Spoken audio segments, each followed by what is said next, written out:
Hoy Teresa, ang isang tulad mong babaeng walang silbi kung wala ako, namumulot ka na lang siguro ngang basura sa kalsada. Wala ka man lang bang pasasalamat? Sa isang iglap, ang masayang hangin sa pribadong silid ng isang mamahaling restaurant sa Makati ay nanigas dahil sa mga salitang iyon. Isang malakas na kalansing ng tinidor na ibinagsak sa pinggan ang bumasag sa katahimikan. Ngayong gabi ang tao ng Thanksgiving party ng mga boss sa kumpanya ng aking asawang si Ramon, at kasama ang kani-kanilang may bahay. Ang manakabihis na kalalakihan at kababayhan ay nakaupo sa paligid ng isang malaking masang bilog. Kanina lamang, masaya silang nakukuwentuhan tungkol sa pag-aral ng kanilang mga anak at manglalaro sa golf habang humihigop ng alak.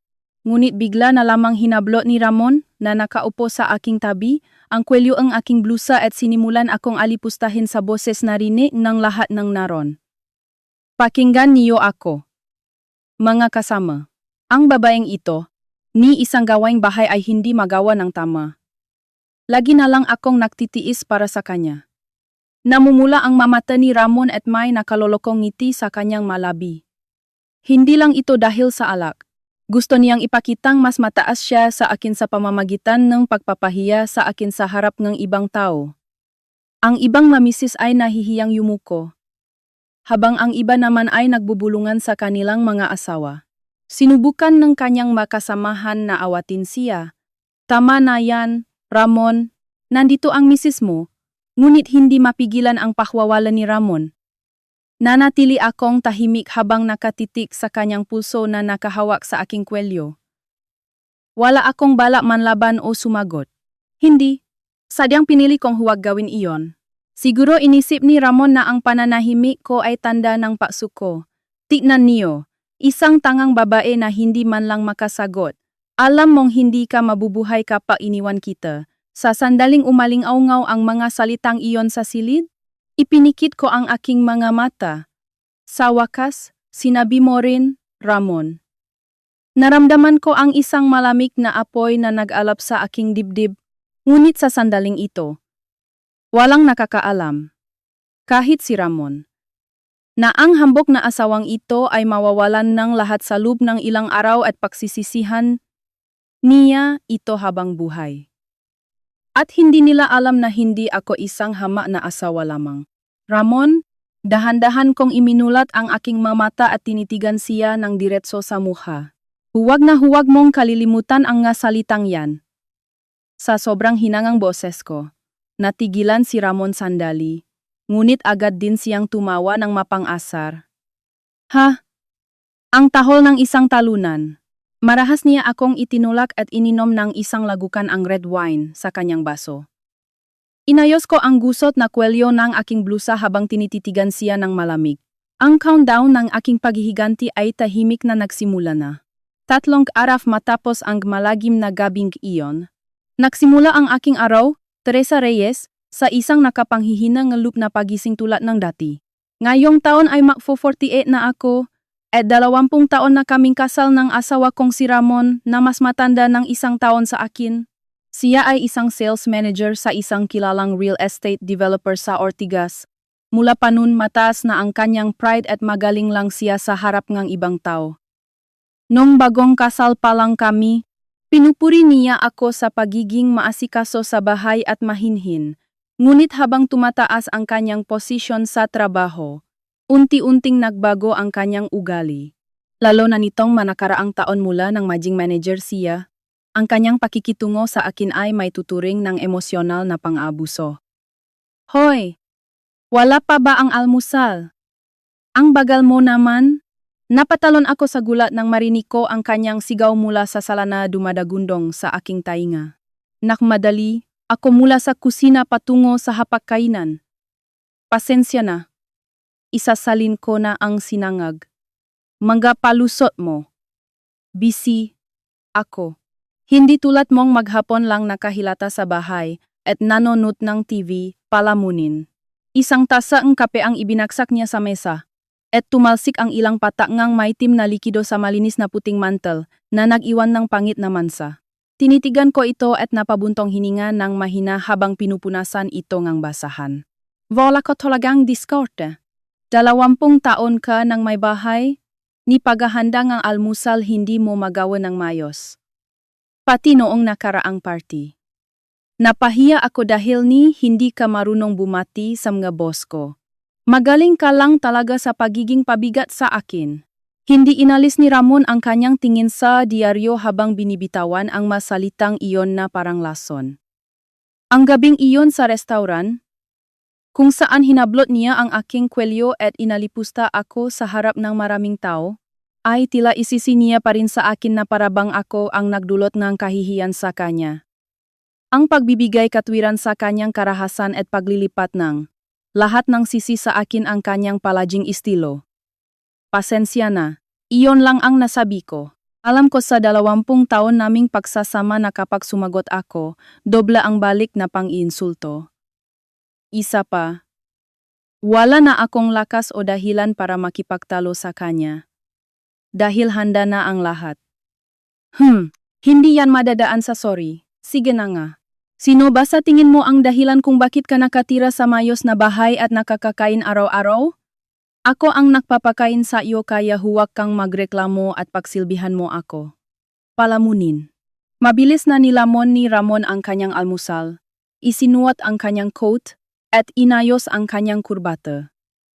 Ingat ka. Ang boses ko habang pinapanot siyang umalis sa pintuan ay malamig, ngunit hindi man lang lumingon si Ramon at padabok na isinara ang pinto. Nakakatakot ang katahimikan sa bahay pag-alis niya. Naupo ako ng malalim sa sofa sa sala at huminga ng malalim at mahaba. Hindi alam ni Ramon na hindi ako isang palamunin na maghapong nakahilata sa bahay. At lalong hindi niya alam ang tunay na pinanggagalingan ng perang panggastos na idinedeposito niya sa aking account buwan-buwan. Ang kumpanyang real estate na pinagtatrabahuhan ni Ramon ay hindi maganda ang takbo nitong mga nakaraang taon at ang totu, malaki ang ibinawas sa kanyang sahod. Ang masama pa, hindi nawala ang kanyang bisyo sa pagiging magastos. Tulad ng panlilibre sa mga nakababatang katrabaho at pagbili ng mamahaling gamit sa golf. Natural, kulang ang panggastos sa bahay. Ilang taon na ang nakalilipas, nagsinungaling si Ramon sa akin na kailangan daw niyang palitan ang bank account para sa sweldo niya dahil sa utos ng kumpanya. Mula nun, isang takdang halaga ang idinadeposito sa aking account buwan-buwan. Naniniwala siyang isa akong tangang may bahay na walang alam sa mundo at ang perang iyon ay mula sa kanyang malaking kita bilang isang manager. Ngunit alam ko ang totu. Ang perang iyon ay galing sa mga utang niya sa iba't ibang loan apps at credit card na itinatago niya sa akin at ang mautang na iyon ay lumobo na ng husto at baon na siya. Tumayo ako mula sa sofa at kinuha ang isang maliit na nakalok na kahoy na kahon mula sa ilalim ng aparador sa kwarto. Sa loob nito ay may ilang bankbook at isang lumang calling card. Binuksan ko ang isa sa mga bankbook at nakadeposito doon ang isang napakalaking halaga na hindi kailanman kikitain ni Ramon. Hindi lang ito basta malaking halaga, sapat na ito para mabuhay ng marangya habang buhay. Siguro tama na ang pagtitis. 20 taon din yun. Bulong ko sa sarili ko. Kinuha ko ang calling card at tinitigan ang pangalang nakasulat dito. Ati. Carmela Santos. Santos Law Firm. Si Carmela, ang gaking matalik na kaibigan mula pa nung kolehiyo at enegayo na yisa. Samga pinakamagaling na abogado sa bansa. Kung hindi dahil sa aming pagkakaibigan at suporta niya, marahil ay nanatili na lang akong isang kaawa-awang asawa na nagtitiis sa pang-aabuso ni Ramon hanggang sa maubos ang aking pagkatao. Kinuha ko ang aking smartphone at tinawagan ang numero ni Carmela. Matapos ang ilang ring, sumagot ang masigla at maasahang boses ni Carmela. Teresa, napatawa ka? Ang aga pa Carmela, nakapagdesisyon na ako. Isasagawa ko na ang plano.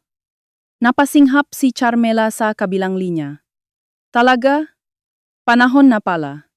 Nakuha ko na ang matestimonya mula sa manakakita sa nangyari sa party. Sinaktan ka na niya sa wakas? Sagat na ang pasensya ko sa pang-aabuso niya.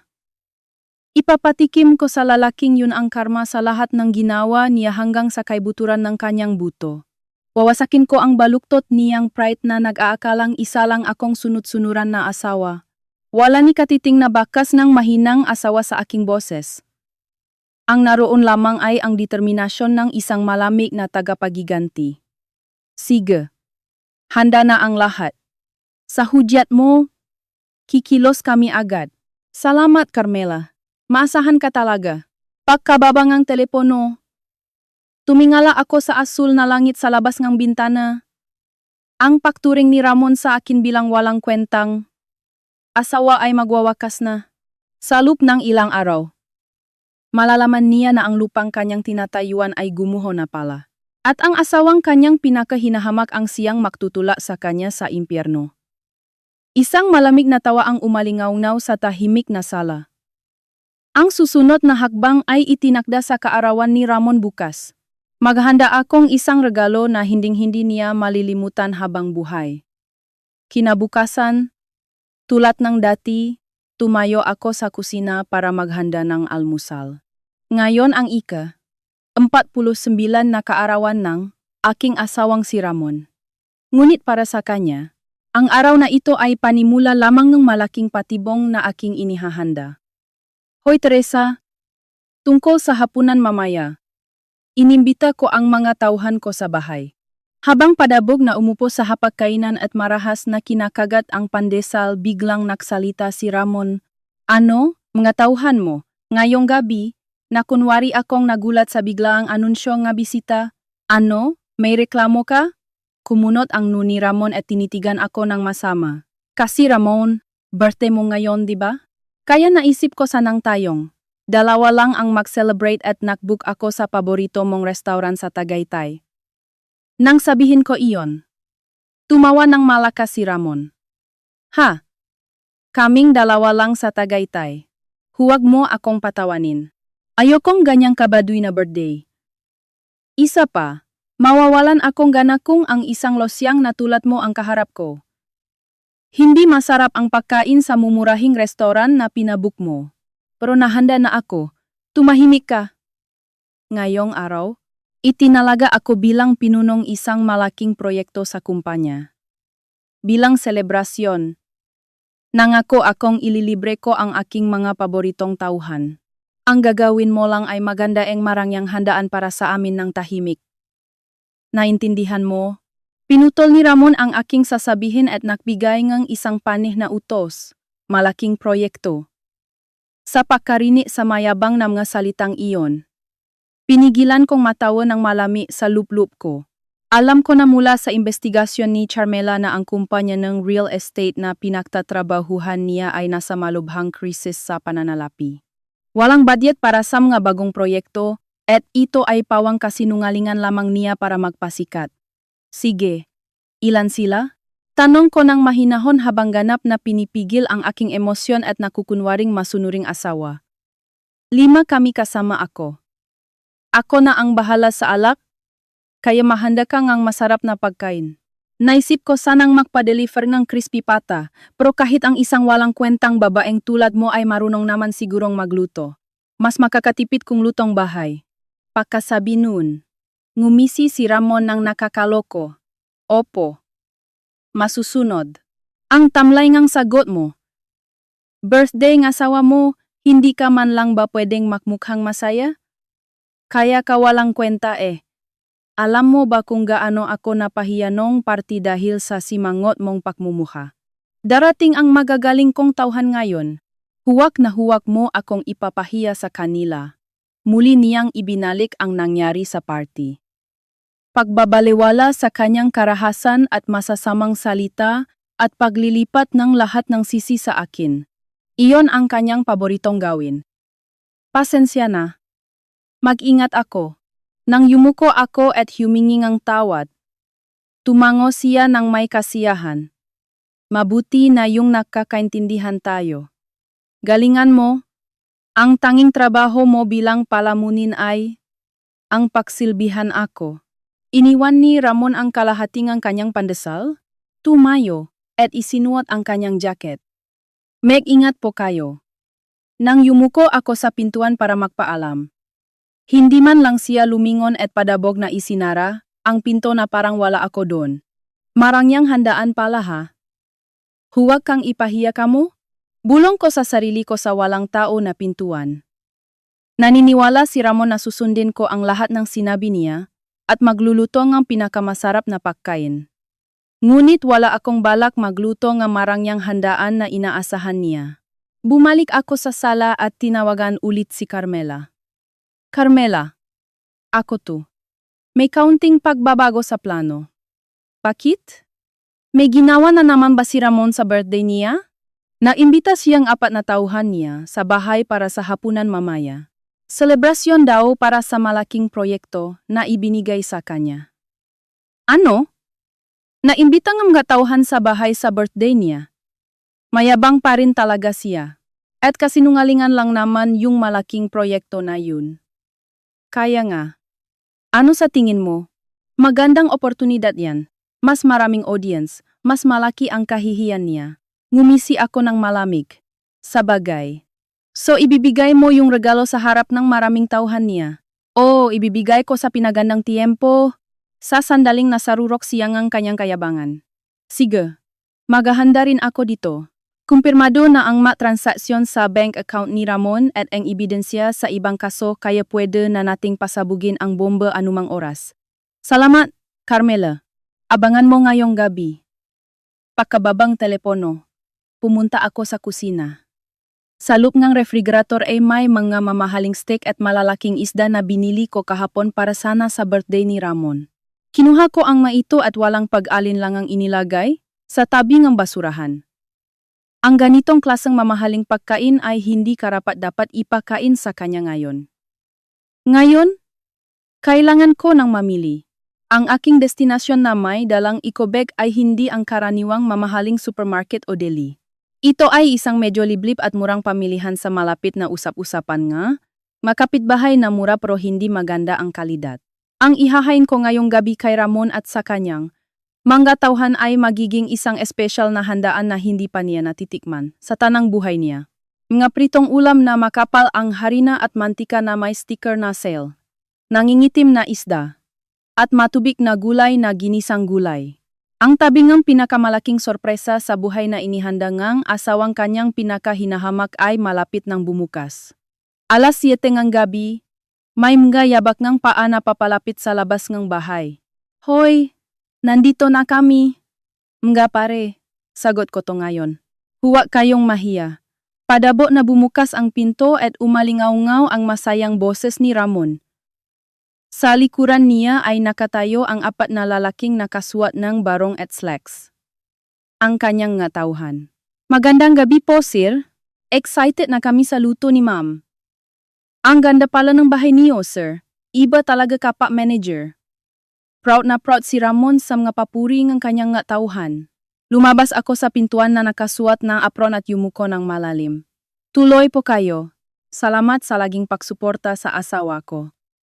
Pinapasok ko sila sa sala at namigay muna ngang malamig na beer. O sige, Teresa, ilabas mo na ang espesyal mong luto para sa magagaling kong tauhan. Birthday ko ngayon at selebrasyon din ito para sa malaking proyekto. Utos ni Ramon habang nakaupo ng pabuka ka sa sofa. Opo, dadalhin ko na agad. Tumalikod ako at pumunta sa kusina. Pagkatapos ay inilagay ko ang mga nakahandang pagkain sa tray at sunod-sunod na inilapag sa hapag-kainan. Sa sandaling matapos kong ilapag ang lahat, ang masayang hangin sa sala ay biglang nanigas. Nakita kong nanigas ang ngangiti ng tauhan. At namutla ang mukha ni Ramon. Ang nakahain sa malaking hapag-kainan ay mga pagkain nasa plastic container pagaling sa murang pamilihan. Makapal ang harina at mantika nga pritong lumpia na may sticker na 50% off. Nangingitim at puro litid na hiwang isda. At ang main dish ay ginisang toge na halos walang sahog na karne at nakalagay sa aluminum foil sa halip na plato. Bilang panapos, mayroong hindi natural na dilaw na instant noodles na nakalagay sa paper cups para sa bawat isa. Hoy! Teresa! Ano to? Mababa at nanggigil ang boses ni Ramon. Ikaw ang nagsabi kaninang umaga, di ba? Sabi mo, Naisip ko sanang magpa-deliver ng crispy pata, pero mas makakatipid kung lutong bahay. Kaya sinubukan kong tipirin hanggat maari. Wala pang 1,000 ang gastos ko diyan sa lahat. Ang galing ko, di ba? Nang sumagot ako ng may halong pang-inis habang nakayuko. Lumitaw ang malalaking ugat sa sentido ni Ramon. Ginagago mo ba ako? Kalampag! Tumayo si Ramon at kasabay nito ay marahas niyang hinablot ang aluminum foil na may ginisang toge sa gitna ng mesa. Ang matubig na toge ay tumalsik sa hangin at kumalat sa sahig. Napasiga ang isa sa mga batang tauhan at napaatras. Sinasadya mo bang ipahiya ako? Itinalaga ako ngayon bilang pinuno ng pinakamalaking proyekto sa kumpanya. Nangako ako sa mga tauhan ko na pakakainin ko sila ng masarap bilang selebrasyon. Tapos ano tong malakaning baboy na basura? Dumagundong ang sigaw ni Ramon sa sala at yumani ang nga bintana. Sir? Okay lang po sa amin. Masarap naman kahit galing sa palengke. Sinubukan ngang isang tauhan na pakalmahin ang sitwasyon, ngunit sinigawan siya ni Ramon na parang bali. Tumahimik kayo. Hoy Teresa, walang hiya ka? Pagkatapos nung party. Ipapahiya mo na naman ako? Hanggang kailan ka ba magiging pabigat? Ha? Lumapit si Ramon sa akin at marahas na hinablot ang aking kwelyo. Nasakal ako at nahirapang huminga. Ngunit hindi ako umiwas ng tingin at wala akong sinabing kahit isang salita. Tahimik ko lang siyang tinitigan ng aking mga matang kasing lamig ng yelo. Sige lang, sumigaw ka pa. Ipakita mo ang tunay mong pangit na ugali sa harap nga iyong nga tauhan. Tumawa ako ng malamig sa aking isipan habang nananatiling tahimik. Dahil hindi ako nanlaban, inakala ni Ramon na takot ako at lalo siyang nagmalaki. Tignan niyo. Hindi man lang makapagdahilan. Ang tangang babaeng ito, ikaw na nga lang ang palamunin na hindi mabubuhay kung wala ako. Ang lakas pangloob mong magmatigas. Lumuhod ka dito ngayon din at humingi ng tawad sa akin at sa kanila. Sir, tama na po. Nakakawa naman si Ma'am. Sa wakas, tumayo ang isa sa mga tauhan para awatin si Ramon. Ngunit tinula siya ni Ramon sa galit. Tumahimik ka sabi. Pag-ari ko siya. Karapatan kong gawin ang gusto ko sa kanya. Sigaw ni Ramon habang namumula ang mukha sa galit. Namutla ang matauhan at takot na tumingin kay Ramon. Ang imahe ng mabait at maasahang manager na kilala nila sa kumpanya ay tuluyan ng gumuho sa sandaling ito. Dahan-dahan kong inalis ang kanyang kamay at inayos ang gusot na kwelyo ng aking apron. Humingi ng tawad. Nang bumulong ako sa walang emosyong boses, ngumisi si Ramon nang may pagmamayabang. Lumuhod ka at umiyak habang humihingi ng tawad. Kapag ginawa mo yun, hahayaan kitang umorder ng pizza gamit ang maliit mong allowance. Tumingin ako sandali sa makalat na toge sa sahig. Pagkatapos ay tumingin ako ng diretso sa mukha ni Ramon. Bago ako lumuhod at humingi ng tawad, may kailangan akong ibigay sa iyo. Ha? Ibibigay? Ano? Maglalabas ka na naman ng murang necktie para paktakpan ang kapalpakan mo? Walang kwenta. Hindi. Isang napakagandang regalo sa birthday mo? Isang bagay na magbabago sa buhay mo? Pagkasabi nun, kinuha ko ang isang brown envelope na nakatago sa drawer ng kitchen counter. Isa itong simpleng brown envelope sa unang tingin. Ano yan? Naningkit ang mata ni Ramon sa pagdududa. Buksan mo para malaman mo. Malay mo? Ito pala ang pinakagusto mong matanggap ngayon. O ang pinakaayaw mong makita. Tahimik kong iniabot ang envelope sa kanyang dibdib. Sa gitnang tahimik na sala habang nakatingin ang nga tauhan. Marahas na hinablot ni Ramon ang envelope. Hindi niya alam na ito ang magiging one-way ticket niya sa impyerno kung saan guguho ang kanyang buhay. Ano to? Papapel lang pala? Tinatakot mo ba ako? Marahas na inilabas ni Ramon ang laman ng envelope at pagkakita sa papel, tumawa siya ng mapang-asar. Ang nakasulat doon ay isang kasulatan ng divorce. May pirma na ako sa aking parte, at kapag pinirmahan ni Ramon, pwede na itong ipasa agad, tinatakot. Hindi Kung para sa iyo ay isa akong palamunin at walang silbing tangang babae na hindi mabubuhay kung wala ka, mas makabubuti rin sa iyo kung maghiwalay na tayo. Di ba? Hindi ba ito ang pinakamagandang regalo sa birthday mo? Nang sabihin ko iyon ng tahimik at malamig, nawala ang mapang-asar na ngiti sa mukha ni Ramon at napalitan ito ngang matinding galit sa buong mukha niya. Talagang ginagalit mo ako, no? Ang boses ni Ramon ay mababa at nangingini na parang galing sa ilalim ng lupa. Ang matauhan ay nanigas na parang nakalimutang huminga habang pinapanot ang matinding away mag-asawa o mas tamang sabihing isang panig na pang-abuso ng kanilang boss sa kanyang asawa. Sinasabi ko lang ang totoo. Sa tingin mo pag-ari mo ako, pero hindi ako alipin. Ngayong araw na ito, lalaya na si Teresa Reyes mula sa iyo. Walang hiya ka. Punit. Pinagpunit-punit ni Ramon ang divorce paper sa harap ko. Pinagpunit-punit niya pa ito ng pino at isinaboy sa ibabaw ang ulo ko na parang confetti. Divorce? Sa tingin mo ba hihiwalayan kita dahil lang sa gustong isang tulad mong babae? Habang buhay kang magiging alipin ko dito at gagapang ka sa hirap. Sigaw ni Ramon na parang bali habang lumalapit ulit sa akin. At sa pagkakataong ito, pinuwersa niyang pilipitin ang aking braso. Aray, masakit ba? Hindi lang yan ang kabayaran sa pagpapahiya mo sa akin. Habang pinipilipit niya ang aking braso, lumingon siya sa kanyang matauhan. Hoy! Tignan niyo to ng mabuti. Ito ang napapalangang babaeng sumusuway sa asawa. Ang babaeng to ay kumakain gamit ang perang kinita ko at nagdadamit gamit ang pera ko. Kung magdidiborsyo kami, paano siya mabubuhay bukas? Walang tatanggap sa kanya sa trabaho. Isang matandang walang silbi. Umalingaw-ngaw sa buong sala ang manggapang insulto ni Ramon. Matindi ang sakit ng aking napilipit na braso at nagdidilim ang aking paningin. Ngunit hinding-hindi ako magmamakaawa o iyak sa harap niya. Sige, lakasan mo pa ang paghawak. Ang pasang ito ang magiging matibay na ebidensya para itula ka sa impyerno. Tiniis ko ang sakit habang tumatawa ng malamig sa aking isipan. Dahil hindi ako nanlaban, tuluyan nang nawala sa sarili si Ramon. Hoy Teresa, umiyak ka at humingi ng tawad ngayon din. Sabihin mong mali ako. Pagsisilbihan kita habang buhay bilang alipin. Kung hindi, pupunta ako sa bahay ng magulang mo bukas at sasabihin ko sa kanila kung gaano kakawalang kwentang anak mula ulo hanggang paa. Sa wakas, idinamay na rin ni Ramon ang aking magulang. Nastro ang tatay ko ilang taon na ang nakalilipas. At kasalukuyan siyang inaalagaan ng nanay ko sa bahay nila sa probinsya. Ang paggamit sa aking mahihinang magulang bilang panakot ay gawain lamang ng isang demonyo. Walang kinalaman ang mamagulang ko dito. May kinalaman sila.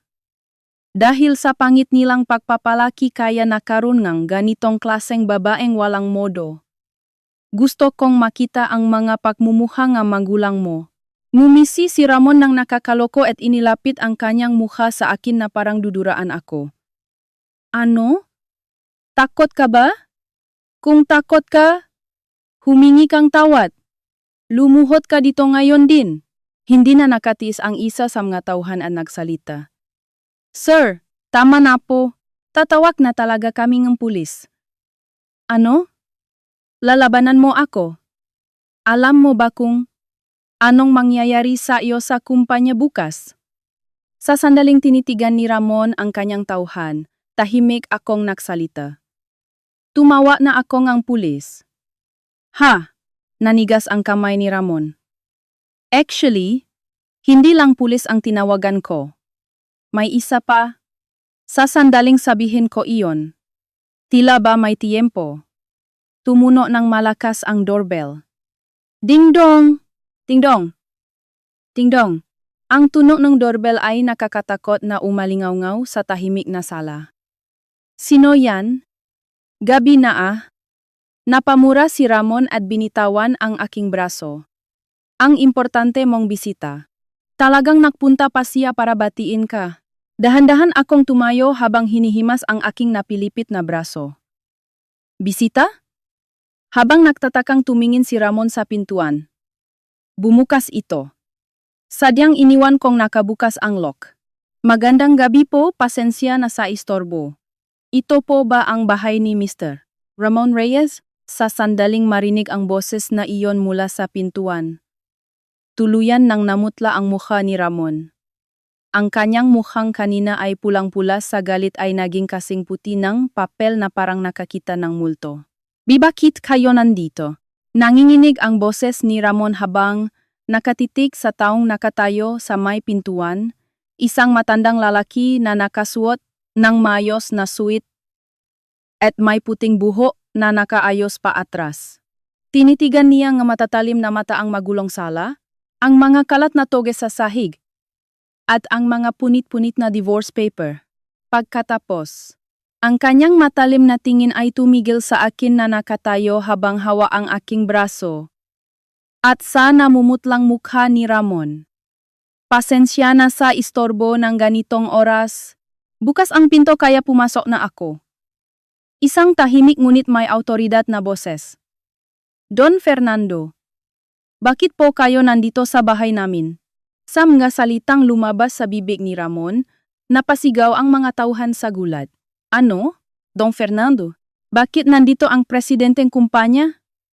Oh, ang nakatayo sa pintuan ay walang iba kundi si Don Fernando Ortigas. Ang presidenteng kumpanyang real estate na pinagtatrabahuhan ni Ramon. Mr. Ramon Reyes, maligayang kaarawan. Dahan-dahan akong ngumiti sa nanigas na si Ramon. Teresa, anong ibig sabihin nito? Bakit kilala mo si Don Fernando? Taranta si Ramon at pabalik-balik ang tingin sa akin at sa presidente. Wala namang espesyal na ibig sabihin yon. Pasensya na po at hindi ko agad kayo nabati. Don Fernando, maraming salamat po sa pagpunta niyo sa kabilang ng inyong abalang iskadul. Yumuko ako ng malalim sa presidente. Naku, hindi? Mrs. Reyes, kung kayo ang tumawag, hindi pwedeng hindi ako pumunta agad. Bahagyang lumambot ang seryosong ekspresyon ni Don Fernando at magalang siyang yumuko sa akin. Sa nakitang eksena, tuluyang nawalan ng imik ang tauhan ni Ramon at nanigas na parang maestatwa. Yumuko ang presidente sa asawa ko? Hindi totoo. Bulong ni Ramon na hindi makapaniwala sa kanyang nakikita. Masyado naman yata ang sinabi mong asawa ko lang. Mr. Reyes, muling naging mababa at puno ng galit ang boses ni Don Fernando. Ha, hindi po. Hindi yun ang ibig kong sabihin. Ano kasi? Mr. Reyes, mukhang hindi niyo talaga kilala kung sino ang inyong asawa. Dahan-dahang naghubad ngo siya patos si Don Fernando at pumasok siya sala. Pagkatapos ay tumayo siya sa tabi ko at tinitigan si Ramon ng malamig. Sino ba siya? Isa lang naman siyang walang kwentang may bahay. Walang kwentang may bahay? Tumawa ng mapang-asar si Don Fernando. Napakatanga mo talaga, Mr. Ramon Reyes. 20 taon na kayong kasal. Hindi mo pa rin alam na ang asawa mo ang pinakamalaking shareholder ng ating kumpanya? Ha? Isang tangang tuno ang lumabas sa bibig ni Ramon. Pinakamalaking shareholder? Tama ang narinig mo. Ang asawa mong si Mrs. Teresa Reyes ay pamangkin ng yumaong founder ng kumpanya at siya ang tunay na may-ari na may hawa. Ng 40% ng shares ng ating kumpanya. Ang masalita ni Don Fernando ay parang bombang sumabo sa sala. Sa sobrang gulat, out of balance si Ramon at napaupo sa sofa sa kanyang likuran. Oh, ang aking lolo sa ina, ang founder ng kumpanya, ay walang asawa at anak at ipinamana niya sa akin na kanyang paboritong pamangkin ang karamihan sa shares ng kumpanya nung nabubuhay pa siya. Nung ikinasal kami ni Ramon 20 taon na ang nakalilipas, 28 taong, gulang pa lang ako noon. Dahil mataas na ang pride ni Ramon noon pa man. Naisip ko na kung malalaman niyang mas mayaman ang asawa niya sa kanya at kabilang sa pamilya ngang may-ari ngang kumpanya, siguradong makakaramdam siya ng insecurity at hindi magiging maayos ang aming pagsasama. Kaya nakiusap ako sa lolo ko na itago ang katotohanan na isa akong shareholder. Ang dividendo mula sa shares ay idinedeposito sa isang hiwalay na account na pinamamahalaan ni Carmela At pinili kong mamuhay bilang isang ordinaryong may bahay na nagsisilbi sa kanya. Ang lahat ng ito ay para mapanatili ang mapayapang pagsasama namin ni Ramon. Hindi totoo yan. Sinungaling, si Teresa ang pinakamalaking shareholder ng kumpanya ko. Nakatingin sa akin si Ramon na may mga matang hindi makapaniwala. Hindi ako nagsisinungaling. Nung nakaraang party, nung hinablot mo ang kwelyo ko at sinabi mong kung wala ako, namumulot ka na lang siguro ng basura sa kalsada, sinabi ko sa iyo, di ba? Huwag na huwag mong kalilimutan ang mga salitang yan. Tinapakan ko ang manakalat na toge sa paanan ni Ramon at inilapit ko ang aking mukha sa kanya. Nong oras na yon, nagdesisyon ako. Ibubunya ko ang lahat ng sikretong itinatago, mo sa akin at wawasakin kita sa lipunan. Es sikreto? Oh. Akala mo ay wala akong alam at isa lang akong tangang babae, pero nagkamali ka. Kinuha ko ang aking smartphone mula sa bulsang apron at pinindot ang screen. Pagkatapos ay inilagay ko ito sa speakerphone at nilakasan ang volume para marinig nilang lahat. Don Fernando, pasensya na po sa paghihintay. Ito po ang Santos Law Firm. Umalingaw-ngaw ang malinaw na boses ni Carmela mula sa telepono. Ati, Santos, pasensya na sa istorbo ngayong gabi. Kumpirmado na po ba ang ebidensya sa embezzlement ni Mr. Reyes? Sa mga salita ni Don Fernando, tuluyan nang nawalan ng kulay ang mukha ni Ramon. Embezzlement? Nangingini ang boses na lumabas sa bibig ni Ramon. Sa sandaling marinig ang salitang iyon, namutla rin ang matauhan sa sala. Ang embezzlement ay hindi na simpleng away mag-asawa, kundi isang seryosong krimen. Tama. Mr. Ka. Reyes, ang milyon-milyong piso na ninakaw mo gamit ang magpekeng account ng kumpanya nitong nakaraang 6 na buwan. Nakuha na ni Ati Santos ang ebidensya. Ang tahimik ngunit malamig na boses ni Don Fernando ay umaling-aungaw sa sala. Anong sinasabi niyo? Wala akong ginawang ganun. Desperadong umiling si Ramon at napaatras habang nanginginig ang muha. Ngunit nagpatuloy ang walang-awang boses ni Carmela mula sa speaker ng smartphone. Huwag ka nang magpalusot, Mr. Reyes. Kumpirmado na ang dami company account na regular mong pinadadalhan ng pera bilang pekeng outsourcing fee para sa Project B ay nakapangalan sa isang gro sa KTV bar sa Quezon Avenue na madalas mong puntahan. Narinig kong napasinghap si Ramon. Bukod pa diyan, alam din namin na ang perang wini-withdraw mula sa account na yon ay ginagamit pambayad sa iba't ibang loan apps, credit card, at hulugan sa mamahaling sasakyan mo. Hindi ka na makakatanggi. Ang bawat salita ni Carmela ay parang matalim na kutsilyo na sumusugat kay Ramon. Hindi totoo yan. Bakit? Bakit alam niyo pati yan? Nanginginig si Ramon na parang nakakita ng multo at napaluhod sa sahig. Wala na ang imahe ng lalaking kanina lang ay tinatawag akong palamunin at nagmamayabang sa harap ng kanyang ngatauhan. Kung bakit ko alam, ang perang panggastos na tinatanggap ko sa iyo buwan-buwan. Hindi yun galing sa sweldo mo sa kumpanya, di ba? Utang yun sa mga loan apps. Nakita ko yung resibo na naiwan mo sa mesa sa sala ilang taon na ang nakalilipas. Kaya matagal na akong nagdududa sa iyo. Teresa, alam mo at nanahimik ka lang? Oh. Gusto kong makita kung hanggang saan ang katangahan mo. Isa pa may kutob na ako na ginagalaw mo ang pera ng kumpanya. Kasi narinig ko kay Don Fernando na lumiit ang sweldo mo. Kaya nakiusap ako kay Carmela na imbestigahan ang transaksyon mo. Kung saan mo ginagastos ang pera sa labas. Lahat-lahat. Tuluyang nawalan ng imik si Ramon sa masinabi ko. Sa wakas ay napagtanto niya na ang asawang akala niya ay nalinlang niya ng lubusan. Ay alam pala ang lahat at naglatag ng masalimuot na patibong na parang sapot ngang gagamba, Mr. Reyes. Humakbang paharap si Don Fernando. Ang kumpanya natin ay nasa kritikal na sitwasyon ng pagbangon ngayon. Sa gitna ng ganitong sitwasyon, ang isang opisyal na tulad mo ay nagnanakaw ng pera ng kumpanya para sa sariling kapakinabangan. Hindi ito mapapatawad. Yumani ang padengang sala sa sigaw ni Don Fernando. Don Fernando! Hindi po totoo yan. Natukso lang ako. Ibabalik ko agad. Nanan, kaya parang awan niyo na. Huwag niyo po akong ipakulong. Kumapit si Ramon sa paanan ni Don Fernando at nagmakaawa habang tumutulo ang luha at sipon sa mukha. Hindi mo kayang ibalik agad ang ganyang kalaking halaga. At sa tingin mo ba ay maawa ako sayo at hindi kita ipakukulong? Walang awang tinula ni Don Fernando si Ramon, na nakakapit sa kanya. Ah! Sumigaw si Ramon sa desperasyon habang nakadapa sa sahig. Hindi lang yan, sir. Sa sandaling iyon, nagsalita ang isa sa mga tauhan na kanina pa nanginginig sa isang sulok. Siya yung batang tinula ni Ramon kanina. Ikaw. Tinitigan siya ni Ramon ng masama. Sagad na kami sa pangabuso mo. Don Fernando, pakinggan niyo po kami. Ina ako ni Mr. Reyes ang lahat ng magagandang gawa namin at isinisisi niya sa amin ang lahat ng kapalpakan niya. Yung pagkakamali sa proyekto noong nakaraan, utos niya yun pero sa akin niya isinisi.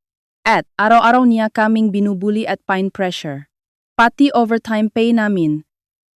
Pinapaliit niya ang deklarasyon dahil sa utos niya. Nang magsalita ang isa, sunod-sunod na ring naglabas ng samangloob ang iba pang tauhan tungkol sa mga kasamaan ni Ramon. Ito ang sandali kung saan ang imaheng ang magaling at maasahang manager na binuo niya sa kumpanya ay tuluyang gumuho. Hahoy! Kayo! Niloloko niyo ba ako? Sino ba sa tingin niyo ang nagpapakain sa inyo? Namumula ang mukha ni Ramon sa galit habang sumisigaw. Ngunit wala ng lakas ang kanyang boses. Puno ng pagama at galit ang mamata ng kanyang magkatauhan. Maliwanag na ang lahat, Mr. Reyes. Wala ka nang may dadahilan. Tumingin si Don Fernando kay Ramon nang may matinding pagkadismaya. Bukas na bukas din, sisimulan na namin ang proseso ng pagtatanggal sa iyo sa trabaho. At tungkol sa embezzlement, formal kaming magsasampa ang kasong. Qualified theft sa pulisa sa pamamagitan ng aming abogado. Tanggal sa trabaho. Pulis. Pagkarinig sa mga salitang iyon, literal na nanlisik ang nga mata ni Ramon.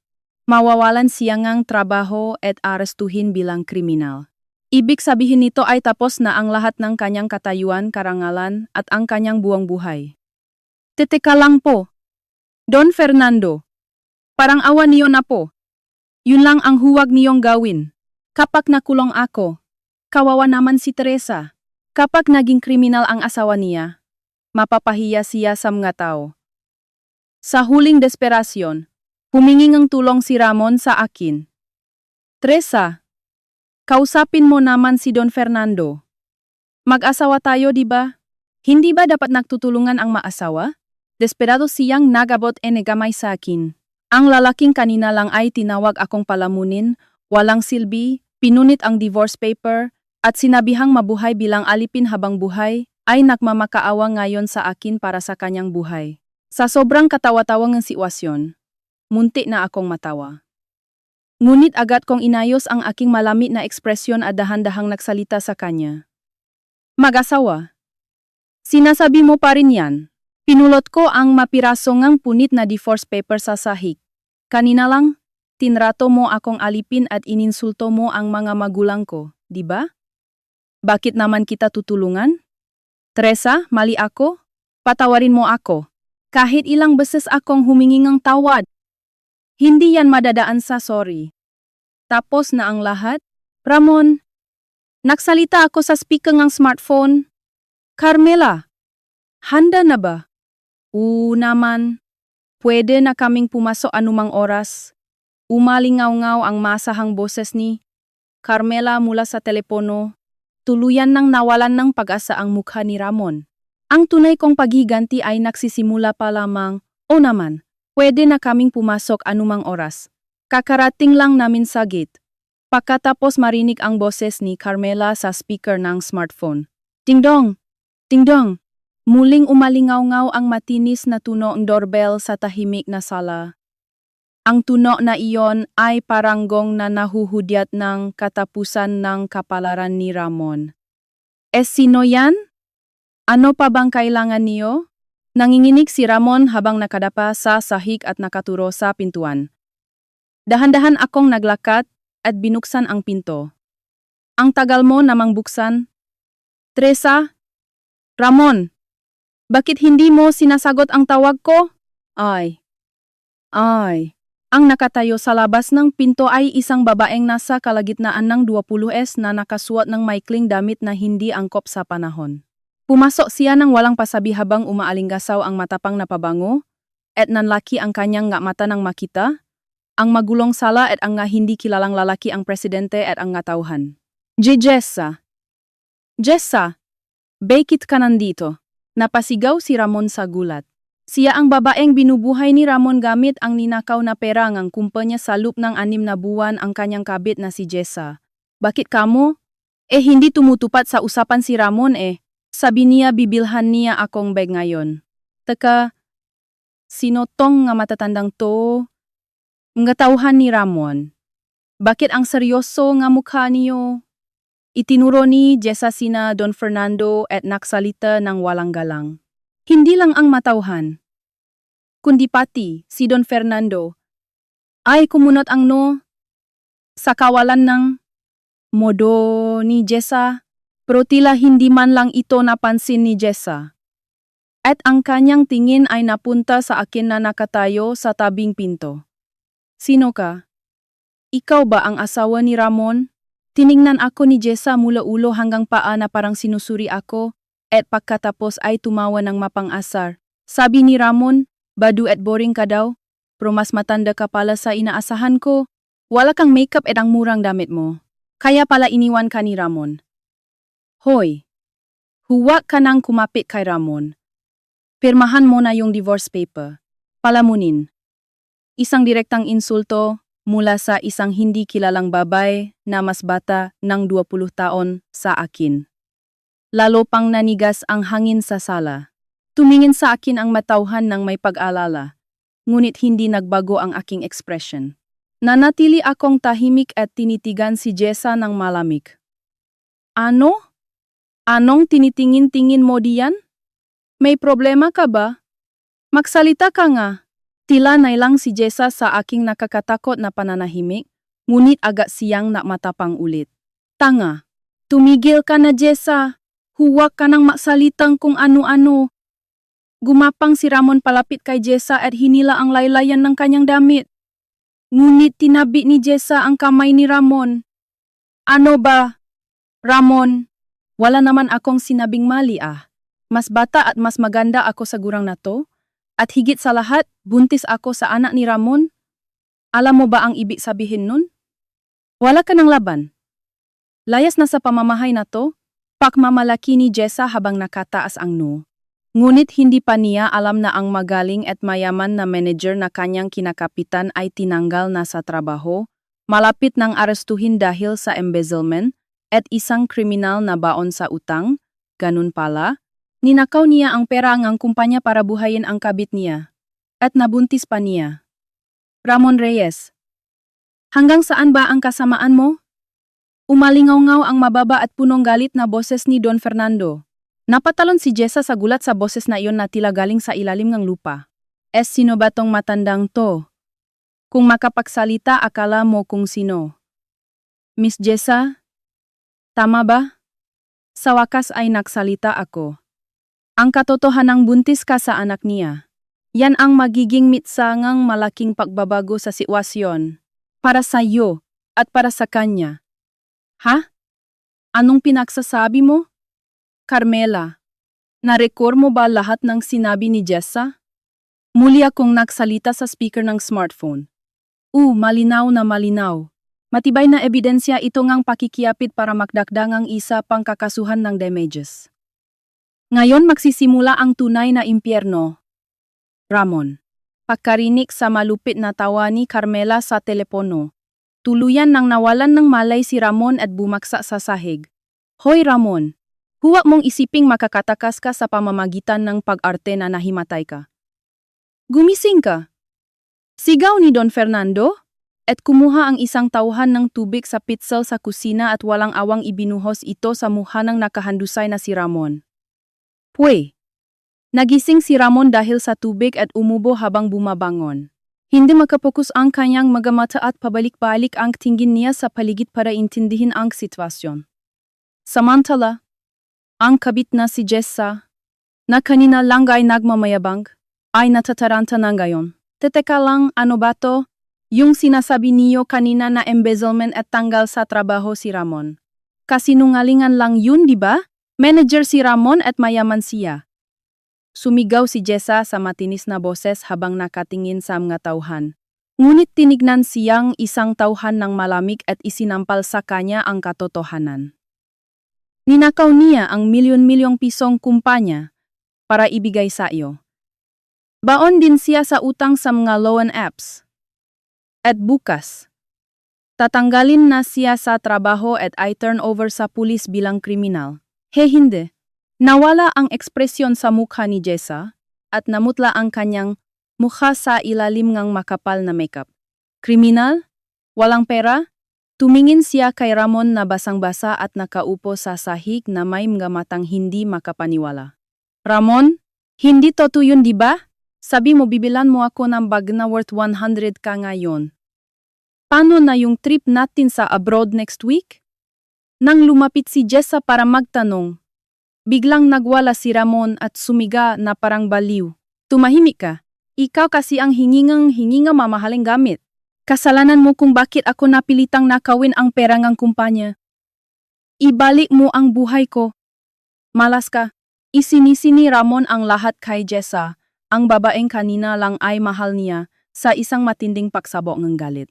Hindi naman nagpatalo si Jessa nang marinig niya iyon. Ha? Ano? Nagpanggap kang mayaman para lokohin ako? Ang matandang walang pera ay parang basura lang. Ibalik mo ang nasayang kong panahon. Manloloko, anong sabi mo? Sino ba sa tingin mo ang dahilan kung bakit ka nakatira sa Chondo? Sino ang nagpapakain sa iyong masasarap araw-araw? Palamunin. Ikaw ang palamunin. Magnanakaw ng pera ng kumpanya. Nakakasulasok. Isang napakapangit na away. Ang 2 taon na dating nagmamahalan o mas tamang sabihing, nagagamitan ay nagsisisiyan at nagmumurahan. Sa sandaling malaman nilang wala nang pakinabang ang isa't isa, tahimik ko lang na pinanood ang nakakawang eksena ng may malamig na tingin. Ganyan lang kababaw ang relasyon niyo. Napansin yata ni Jessa ang aking malamig na tingin at lumingon siya sa akin. Tama. Yung baby, buntis ako sa anak ng lalaking to, kaya hindi ako magbabayad ng damages. Dapat nga ako pa ang bigyan ng sustento ng lalaking to. Sinubukan ni Jessa na ipagtanggol ang sarili, ngunit sa sandaling marinig iyon ni Ramon, nanlaki ang kanyang mamata at itinuro si Jessa. Hoy! Totoo bang anak ko yan? Nung wala ako dahil sa trabaho? Nakikipag-inuman ka sa ibang lalaki sa bar, di ba? Siguro hindi mo rin alam kung sino ang ama niyan. Sa nakakagulat na sinabi ni Ramon, natigilan si Jessa at halatang nag-iwas ng tingin. Sabi na nga ba, ginamit mo lang akong ATM tapos ipapasa mo sa akin ang anak ng ibang lalaki? Namula si Ramon sa galit at akmang susugurin si Jessa. Ah, bitawan mo ako. Sumigaw si Jessa at tumakbo papunta sa pinto para tumakas. Gusto na niyang makaalis sa lugar na ito sa lalong madaling panahon. Ngunit narinig ang matalim na boses ni Carmela mula sa speaker ng smartphone. Wala ka nang kawala, Jessa. Kumpleto na ang ebidensya namin na alam mong may asawa si Ramon habang nakikipagrelasyon ka sa kanya at nagpapabuhay ka sa kanya. Ang demand letter para sa pagsasaulingang ninakaw na pera ng kumpanya at ang demand letter para sa damages mula sa asawang si Teresa Reyes. Alam na namin ang address ng pamilya mo at ang trabaho mo. Huwag mong isiping makakatakas ka. Sa walang awang pahayag ni Carmela, nang hina ang matuhot ni Jessa, napaluhot siya sa sahig, tinakpan ang kanyang mukha, at humagulgol. Hindi totoo, hindi. Samantala, matapos tignan ng masama si Jessa, lumingon ulit si Ramon sa akin. At sa mga matang punong kabaliwan, sinabi niya ang isang hindi kapanipaniwalang bagay. Teresa. Tama. Teresa, kasalanan mo to. Kasi tinago mong pamangkin ka pa lang ng presidente. Na-pressure ako.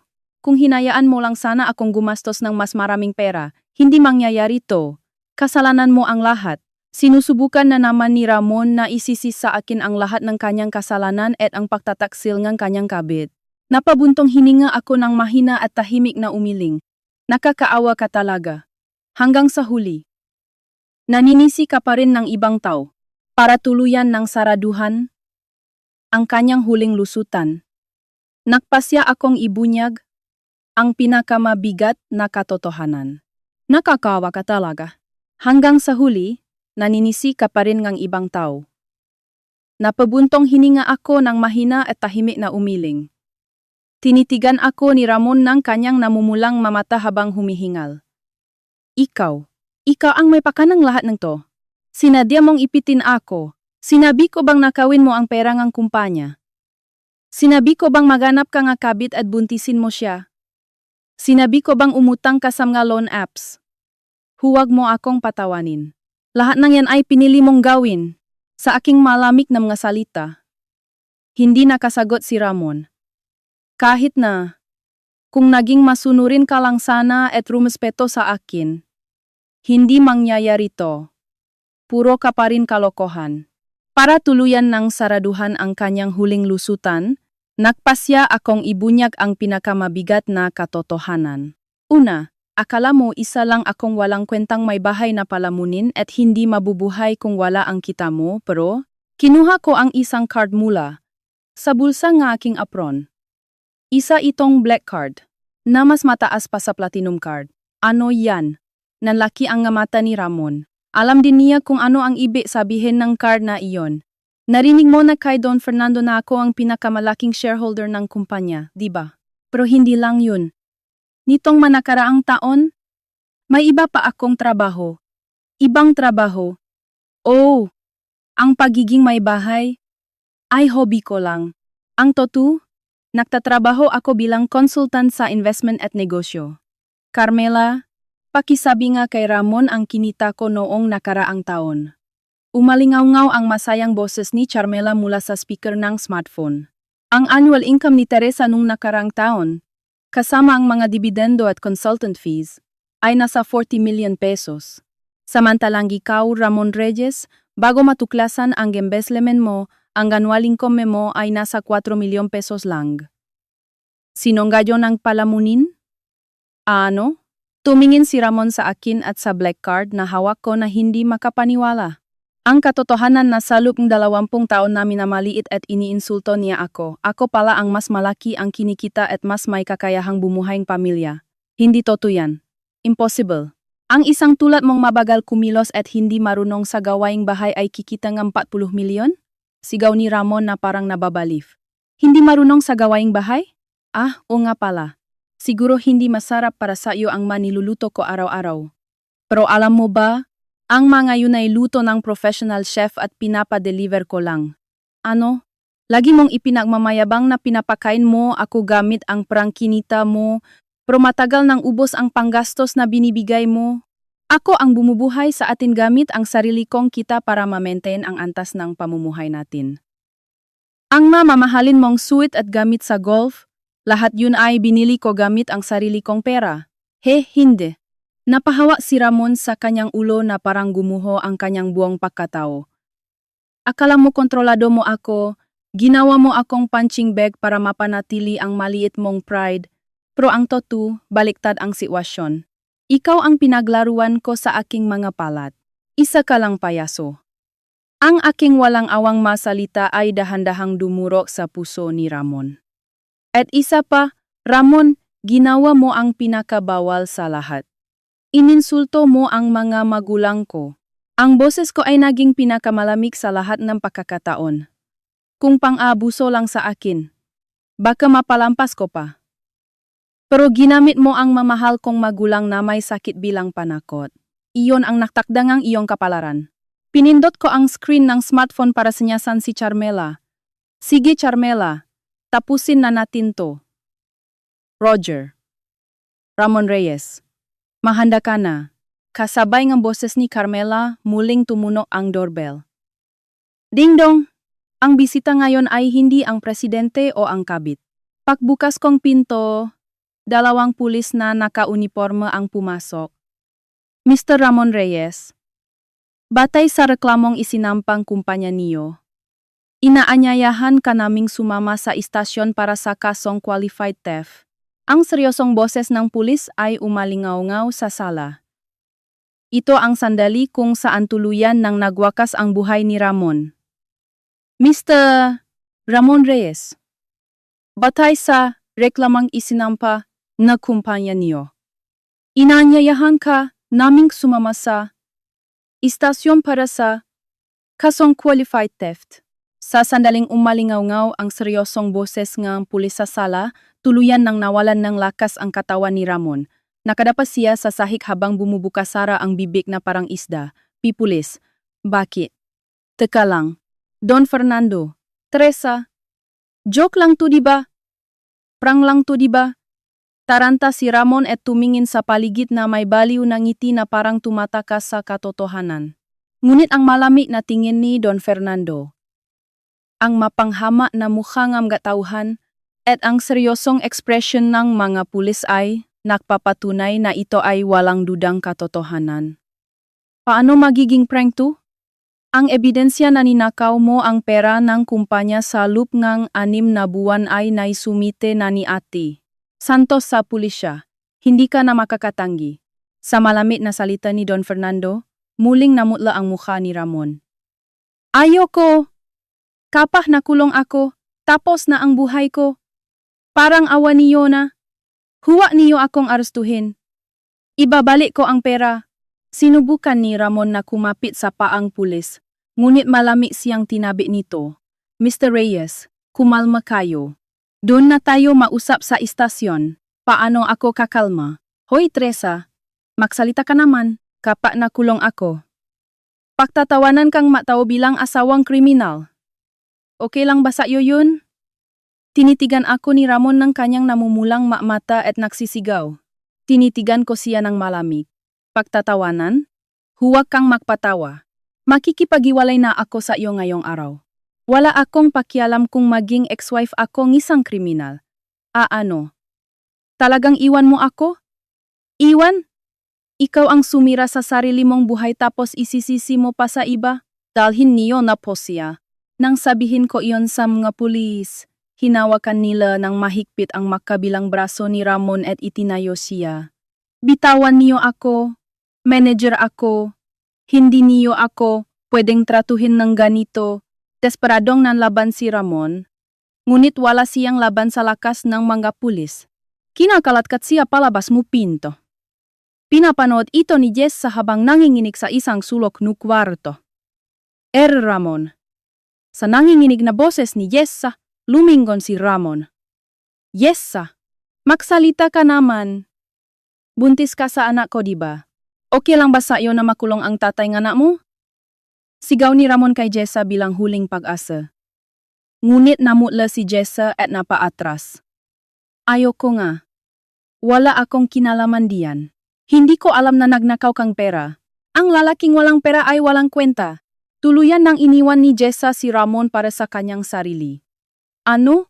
Ikaw ang hingi mamahaling gamit kaya.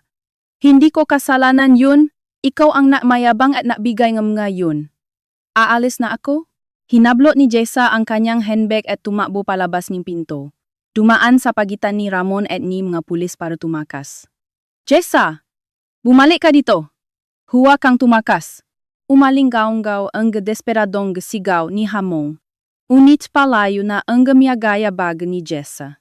Tara na, Mr. Reyes. Sa utos ng pulis, tuluyan nang sumuko si Ramon at yumuko. Ngunit bago siya lumabas ng pinto, lumingon siya sa akin sa huling pagkakataon. Ang kanyang mata ay puno ng pagsisisi at kawalan ng pag-asa. Teresa. Ako. Patawarin mo ako.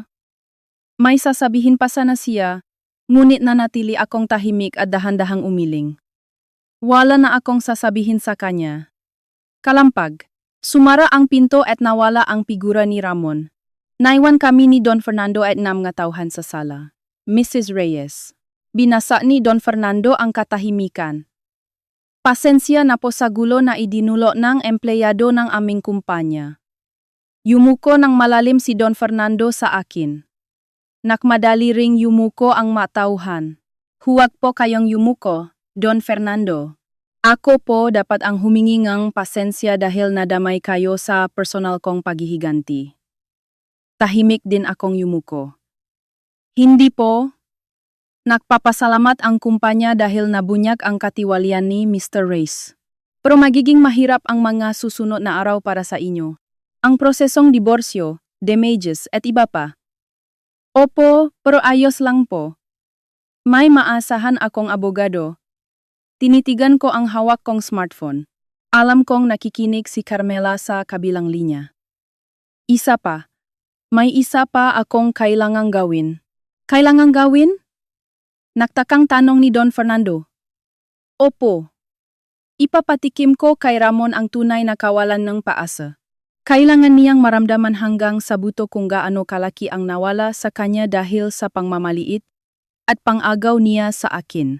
Napasinghap si Don Fernando sa aking malamig na tingin, ngunit agad din siyang tumango ng tahimik. Naintindihan ko. Kung may tutulong ako, sabihin niyo lang. Salamat po. At sa matauhan ni Ramon, humarap ako sa mga tauhan na naninigas pa rin. Pasensya na at nadamay kayo sa gulong ito sa arawng pahinga niyo. Bilang pambawi sa hindi masarap na pagkain kanina, hayaan niyong ilibre ko kayo ng masarap na hapunan sa susunod. Sa pinakamamahaling restaurant siyempre. Nang ngumiti ako, nakahinga ng maluwag ang matauhan at nagbalik ng medyo pilit na ngiti. Salamat po ma'am. Ganito naging isang makasaysayang araw ang kaarawan ni Ramon kung saan tuluyang gumuho ang kanyang buhay. Ngunit hindi pa tapos ang aking paghihiganti. Habang nanginginig si Ramon sa investigasyon ng pulisya, kailangan kong gawin ang huling hakbang para tuluyan siyang mawalan ng lahat. Ilang araw matapos arestuhin si Ramon, nakaupo ako ng malalim sa sofa sa malawak na opisina ni Carmela at naamoy ko ang bagong timplang saa. Sa harap ko ay may nakatamba na makakapal na folder sa ibabaw ng mabigat na mahogany table. Teresa, buen mano ka talaga.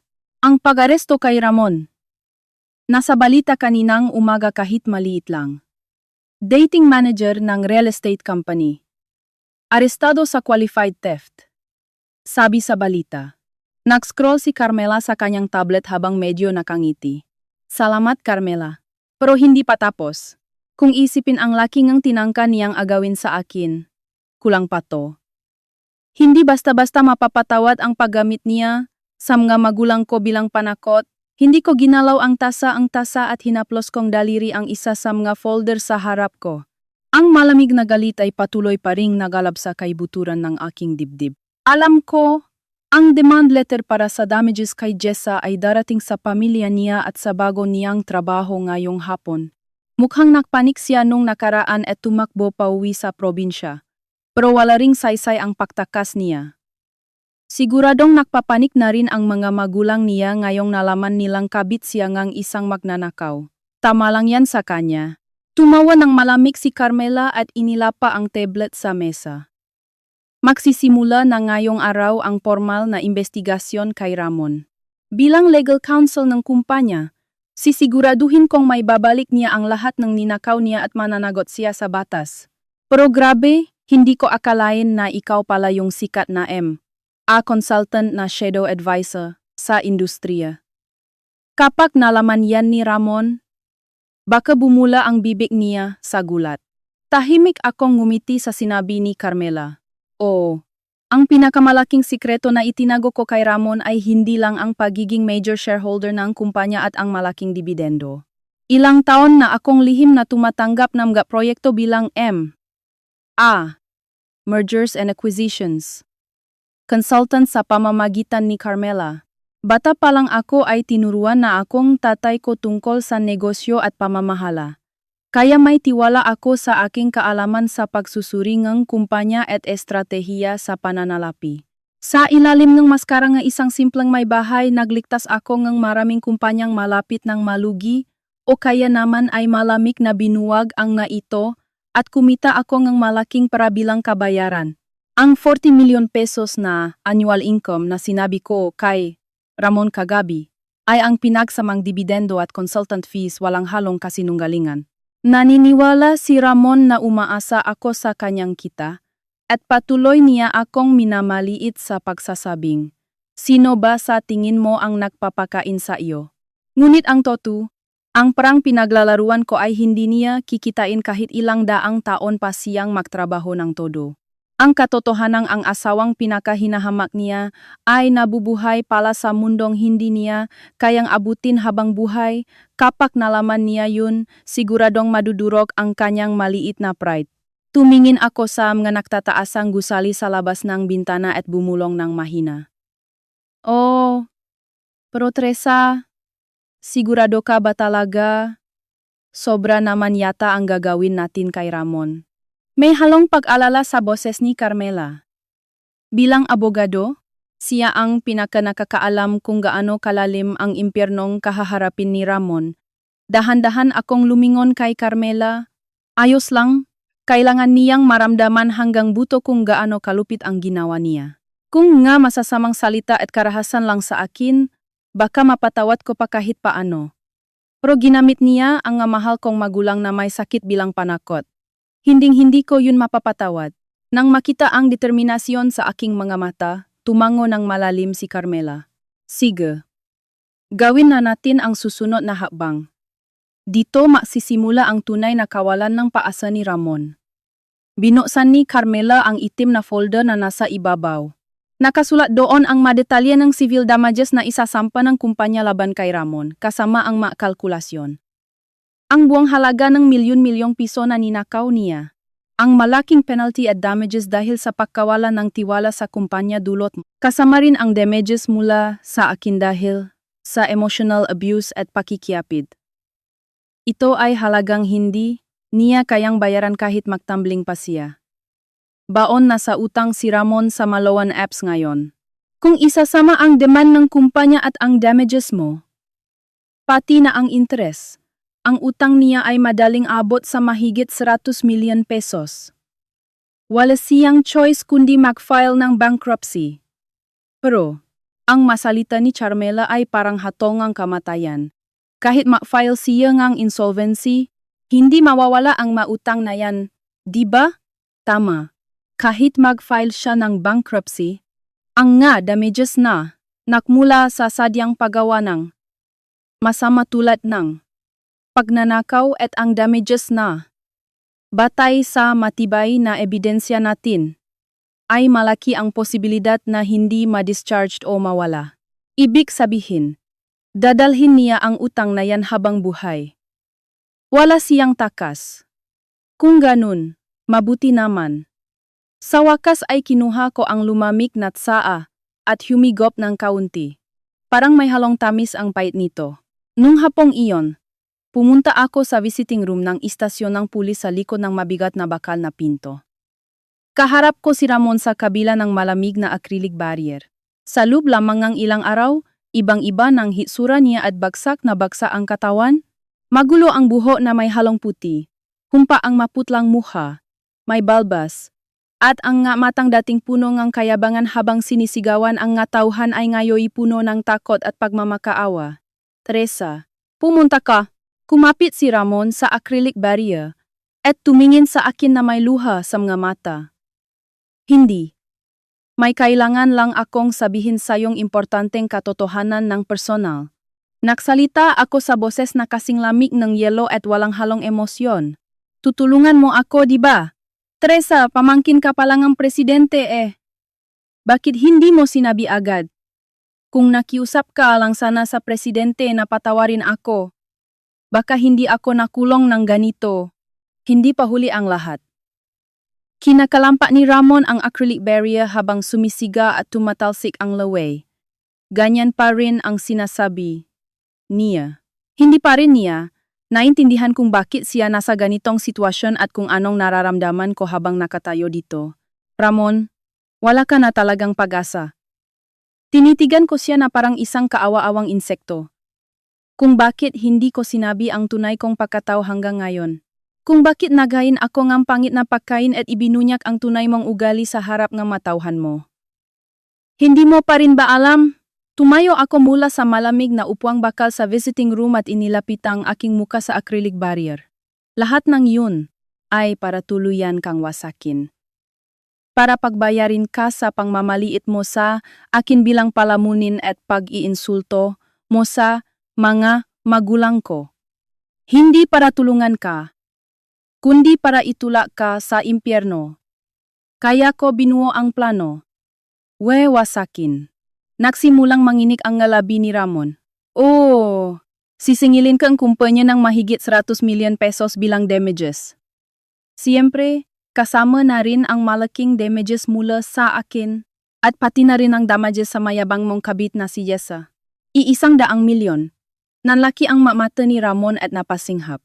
Kahit ma-file kang bankruptcy, hindi mawawala ang utang mo sa pagnanakaw. Ibig sabihin, habang buhay kang mamumuhay sa hirap na may tataang kriminal habang binabayaran ang 100 milyon na yan. Hinding-hindi mo na ulit may susuot ang mamahaling suit at gamit sa golf na binili ko gamit ang pera ko. Ang nga salita ko ay parang pako na bumaon sa puso ni Ramon at nakdulot ng matinding kawalan ng pag-asa. Hindi totoo yan. Hindi. Manager ako. Panaginip lang to. Gisingin niyo ako. Humagulgol si Ramon habang hawa ang kanyang ulo at napaluhod sa sahig ng visiting room. Tahimik ko lang na pinanut ang kanyang kaawa-awang itsura. Ito ang pinakamabigat na katotohanan at ang pinakamatinding paghihiganti sa kanya. Ngunit walang kasiyahan sa aking puso. Naramdaman ko lang na ang 20 taon naming pagsasama ay tuluyan ng gumuho. Ilang buwan matapos arestuhin si Ramon. Nagbago na ang panahon. At ang mangga puno sa kalsada ay mayayabong na ang dahon. Kasama ko si Carmela sa isang pribadong silid ng isang mamahaling restaurant sa Makati.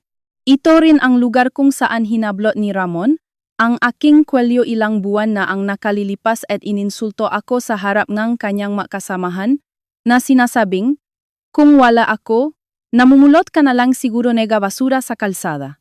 Ngunit ang hangin sa silid ngayong araw ay ibang-iba kaysa noon. Nakahain sa mesa ang mga pinakamasarap na pagkain na hindi ipinakain sa akin ni Ramon noon. Cheers! Cheers! Para sa bagong simula ng buhay mo, Teresa. Naumpugan ang aming champagne glass ni Carmela. At ininom ko ang malamig na champagne. Pakiramdam ko ay nahugasan ang lahat ng samangang loop sa aking dibdib. Nga pala, anong nangyari sa kanila pagkatapos nun? Masayang tanong ni Carmela habang kumakain ng appetizer. Ayun, nangyari ang lahat ayon sa plano mo. Naglabas akong ilang dokumento mula sa aking bag at inilapag sa mesa. Kinasuhan si Ramon ng qualified theft dahil sa reklamo ng kumpanya. Malaki ang halaga. At ginamit niya ito sa luho, sugal at sa kabit. Kaya walang basehan para mapagaan ang parusa. Nahatulan siyang kulong. Dapat lang. Walang probation yan. 3 taon siyang makukulong. Siguro pinagsisisihan na niya ngayon ang katangahan niya sa loob ng malamig na selda. Siyempre, ang damages mula sa kumpanya at sa akin ay patuloy na magpapahirap sa kanya habang nasa loob siya at paglabas niya. Tumawa ako ng malamig, kahit mag-file siya ng insolvency. Hindi mawawala ang damages mula sa sadyang paggawa ng masama. Ibig sabihin, paglabas niya, habang buhay siyang hahabulin ng mga pinagkakautangan niya at mamumuhay sa hirap. Talagang wala siyang matitira. Tapos, yung mayabang nakabit, si Jessa Bayon, mukhang miserable din ang kinahinatnan niya. Itinuro ko ang isa sa mga dokumento. Nalaman ning pamilya niya at ng bago niyang trabaho na alam niyang may asawa si Ramon habang nakikipagrelasyon siya at nagpapabuhay gamit ang nakaw na pera ng kumpanya. Natanggal siya sa trabaho sa bar at itinawil siya ang pamilya niya. Dada pa diyan ang bigat ng damages na hinihingi ko sa kanya. Nung oras na yun, nagsisisigaw siya na buntis daw siya sa anak ni Ramon. Anong nangyari dun? Totoo ba? Hindi totoo yun? Napabuntong hininga ako ng mahina. Nagsinungaling lang siya na buntis siya para hindi siya iwan ni Ramon. Pero nung nalaman niyang arestado si Ramon at walang pera, agad siyang nahanap ng ibang lalaki. Kaso kumalat na ang masamang balita tungkol sa kanya kaya wala nang pumapatol sa kanya. Karma niya yan. Ginamit at sinaktan nila, Ramon at Jessa ang ibang tao, para sa sarili nilang kapakinabangan. Kaya pinakbabayaran lang nila. Ang ginawa nila. Malamig na sinabi ni Carmela abang umihigop ng champagne. Tama ka. Akala nila sila ang pinakamatalino at ang ibang tao ay kasangkapan lang para sa kanila. Pero ang totoo, baliktad ang sitwasyon. Sila pala ang pinakatanga at pinakakaawa-awa. Tumingala ako sa asul na langit sa labas ng bintana. Ilang buwan na ang nakalilipas. Sa lugar na ito, tinis ko ang kahihiyan ng hablotin ni Ramon ang aking kwelyo. Ngunit ngayon, tuluyan ko na siwang natalo. At nakatayo ako sa sarili kong mapa. Ang isang tulad mong babaeng walang silbi. Kung wala ako, namumulot ka na lang siguro ng basura sa kalsada. Bumalik sa isip ko ang pang-iinsulto ni Ramon noong oras na iyon. Hinding-hindi ko kalilimutan ang mga salitang iyon. Dahil sa mga salitang iyon, nagdesisyon akong magiganti at tuluyan siyang wasakin. Teresa, ang tapang mo na talaga. Tinitigan ako ni Carmela ng diretso sa mata at sinabi iyon. Matapang? Siguro nga. Pero hindi ako naging matapang ng mag-isa. Carmela, dahil lagi kang nasa tabi ko para suportahan ako. Maraming salamat talaga. Yumuko ako kay Carmela bilang pasasalamat mula sa puso. Ano ka ba? Huwag kang ngang madrama. Magkaibigan tayo, di ba? Sige na. Kalimutan na natin ang nakaraan at pag-usapan natin ang hinaharap. Teresa, kwentuhan mo naman ako tungkol sa bago mong trabaho. Tahimik akong ngumiti sa sinabi ni Carmela. Oh! Tapos na ang aking paghihiganti. Ngunit dito palang magsisimula ang tunay kong buhay. Malaya na ako sa sumpa ni Ramon at nabawi ko na ang tunay kong sarili. Hindi ko na kailangang matakot sa kanya at mabuhay ng nakabase sa kanyang emosyon. Naglabas ako ng calling card mula sa aking bag at iniabot kay Carmela. Reyes Consulting. CEO Teresa Reyes. Binasa ni Carmela ang pangalan sa card at nalaki ang kanyang mata. Oh, bukod sa pagtulong sa pagbangon ng kumpanya ni na Lolo, nagtayo ako ngang sarili kong consulting firm. Mula ngayon, gagamitin ko na ang aking kaalaman at karanasan sa harap ng publiko para magligtas ng mga kumpanya. Ang galing mo, Teresa. Talaga? Tuwang-tuwa si Carmela at hinawakan ang aking kamay. Oo. Hindi na ako magtatago sa anino ngang kahit sino. Mabubuhay ako bilang Teresa Reyes. Hinawakan ko pabalik ang kamay ni Carmela at tumango ng malakas. Punong kumpiyansa at pag-asa ang aking puso na hindi ko pa nararamdaman nun. Lumipas ang 3 taon mula nang arestuhin si Ramon. Nasa CEO office ako ng Reyes Consulting sa isang prime location sa BGC, nakatanaw sa tanawin ng lungsod sa ibaba. Ang kumpanya na real estate na dating nasa krisis ay matagumpay na nakabangon dahil sa aking pamumuno sa malawakang restructuring at pagbabago ng estratehiya. Ang sarili kong consulting firm ay mayos din ang takbo at marami na kaming natutulungang kumpanya. Ma'am Teresa, tungkol po sa schedule niyo ngayong hapon. May meeting po kayo sa bagong kliyente. Pag-ulat ng aking sekretarya habang tinitignan ang schedule. Salamat. Nabasa ko na ang madokumento kaya okay na. Sumagot ako ng nakangiti at kinuha ang tasang kape sa mesa. 3 taon mula noong malagim na party. Malaki ang ipinagbagong buhay ko. Hindi ko na kailangang mabuhay ng nakabase sa emosyon ng ibang tao o maliitin. Nararamdaman kong nakatayo ako sa sarili kong mapaa at ako ang gumagawa ng sarili kong landas. Noong hapong iyon, nakipagkita ako kay Carmela sa isang cafe. Long time no see. Teresa, busi ka pa rin tulad ng dati. Pero mukhang masaya ka naman. Masayang tumawa si Carmela nang makita ako. Oh, sa awang Diyos. Maraming salamat din sa tulong mo, Carmela. Wala yun. Magkaibigan tayo eh.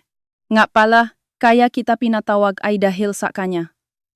Medyo humina ang boses ni Carmela. Kanya? Si Ramon ba? Oh, ang totoo. Nakalabas na daw siyang kulungan noong nakaraang linggo matapos ang kanyang sentensya. Napatigil ako sa paggawa ng tasangang kape sa sinabi ni Carmela. Nakalabas na siya? Ganun ba? Ang bilis na panahon. Balita ko, nakikitira siya ngayon sa isang murang paupahan sa Tondo, kasama ang mga construction worker at kargador. Siyempre, hindi nabawasan kahit piso ang damages mula sa kumpanya at sayo. Sa katunayan, lumobo pa ito dahil sa interes. Walang emosyong nagulat si Carmela habang tinitignan ang mga dokumento. Nag-file siyang insolvency pero nadeni, kaya habang buhay siyang maghihirap para bayaran ang utang niya. May record na siya kaya mahihirapan din siyang makahanap ng matinong trabaho. Ganun ba? Tumingin ako sa labas ng bintana. Ang lalaking, dating tumatawag sa akin, napalamunin at nagsasabing hindi ako mabubuhay kung wala siya. Ang lalaking iyon ay mas malaki pa sa parang nakuha ko sa kanya ang utang ngayon at namumuhay sa hirap. Teresa, may dumating na sulat mula sa kanya na humihiling na makausap ka. Naglabas si Carmela ng isang maruming envelope mula sa kanyang bag at inilapag sa mesa. Sa akin? Oh, gusto ka daw niyang makausap at humingi ng tawad. Anong gagawin mo? Pwede mo namang balewalain na lang. Tinitigan ko ang sulat. Anong saysay ngang pakikipag-usap sa kanya? Tapos na ang paghihiganti. Ngunit matapos mag-isip sandali, tahimik akong nagsalita. Gusto ko siyang makita sa huling pagkakataon para makita kung anong itsura niya ngayon. Makalipas ang ilang araw, pumunta kami ni Carmela sa isang liblib na parke na itinakda sa sulat. Ang nakaupo sa bench ay isang matandang lalaki na sobrang payat at nakakuba ang likod. Magulo ang buhok na may halong puti, at ang suot niyang damit ay luma at kusot-kusot. Ramon. Nang tawagin ko siya, napatalon ang lalaki, at dahan-dahang lumingon. Teresa. Ang kanyang mukha ay parang ibang tao kumpara noong nakaraang 3 taon, sobrang tanda na. Wala ni katiting na bakas ng dating kayabangan. At ang kanyang mata ay mapurol at puno ng pagod at kawalan ng pag-asa. Bakit mo ako pinatawag? Anong kailangan mo? Tumayo ako sa may kalayuan at nagtanong sa malamig na boses. Teresa.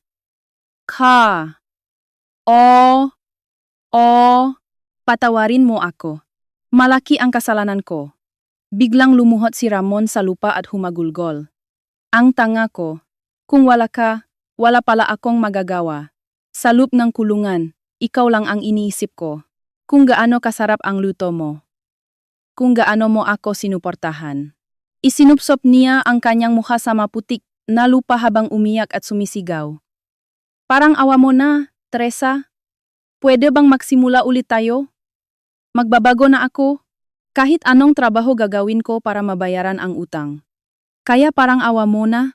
Ang lalaking dating minamali ako bilang babaeng hindi mabubuhay kung wala siya at pinipilit akong lumuhod ay ngayon nakaluhod sa paanan ko, puno ng putik, luha at sipon, nagmamakaawa para sa kanyang buhay. Ito ang ganap na pabaliktad ng sitwasyon at ang ruro ng aking paghihiganti. Ngunit wala na akong nararamdamang galit o kasiyahan sa aking puso na nagtagumpay ako sa paghihiganti. Tanging malamit na awa na lamang sa isang kaawa-awang lalaki ang naroon. Magsimula ulit. Nagpapatawa ka ba? Malamig kong tinanggihan ang kanyang pakiusap. Sinabi mo noong 3 taon na ang nakalilipas, di ba? Ang isang tulad mong babaeng walang silbi. Kung wala ako, namumulot ka na lang siguro ngang basura sa kalsada. At ininsulto mo ang mamagulang ko.